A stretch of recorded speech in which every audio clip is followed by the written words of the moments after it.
আসসালামু আলাইকুম। শাপলা বিল কার না পছন্দ, এমন কোনো মানুষ নেই যে শাপলা ফুল পছন্দ করে না। তাই তো পর্যটকদের মন কেড়েছে দেওয়ানি বাগানের এই শাপলা বিল। শাপলা বিল নামটি শুনলেই যেন ছেড়ে যায় হৃদয়। সিলেটের হবিগঞ্জ জেলার সোনারগাঁও থানার দেওয়ানি বাগানে রয়েছে একটি অপূর্ব শাপলা বিল। বিলটি বর্তমানে পর্যটকদের কাছে খুব জনপ্রিয়তা লাভ করেছে। লাল শাপলা যেন পর্যটকদের মন রঙিয়ে তুলেছে। দূর দূরান্ত থেকে পর্যটকরা আসছে ভ্রমণ করতে এই অপরূপ সুন্দর শাপলা বিল দেখতে। ছোট বড় এবং মধ্যবয়স্ক পর্যটক দেখা যায় এই শাপলা বিলের কিনারায়। চারিদিকে রয়েছে গুচ্ছ গুচ্ছ চা বাগান, যা শাপলা বিলের সৌন্দর্য বাড়িয়ে তোলে। পর্যটকরা ছবি তুলছে মন শান্তির মতো।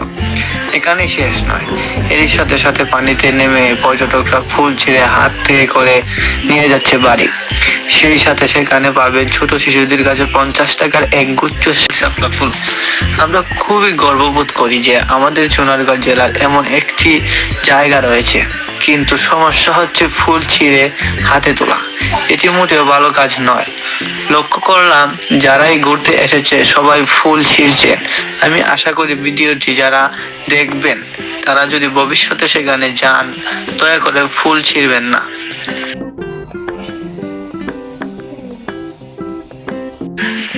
কেন ফুল প্রকৃতির সুন্দর, আজ আমি আপনি দেখে আসলাম, সময় কাটালাম। আসার সময় যদি ফুল ছিঁড়ে নিয়ে আসি, তাহলে আগামী দিন যে অন্য মানুষগুলো ঘুরতে আসবে তারা কিন্তু সৌন্দর্যটা পাবে না।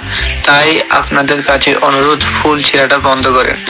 বন্ধুরা, যারা চ্যানেলটি সাবস্ক্রাইব করেননি, চ্যানেলটিকে সাবস্ক্রাইব করে পাশে থাকুন। আর আপনাদের কাছে কেমন লেগেছে কমেন্ট করে জানাবেন।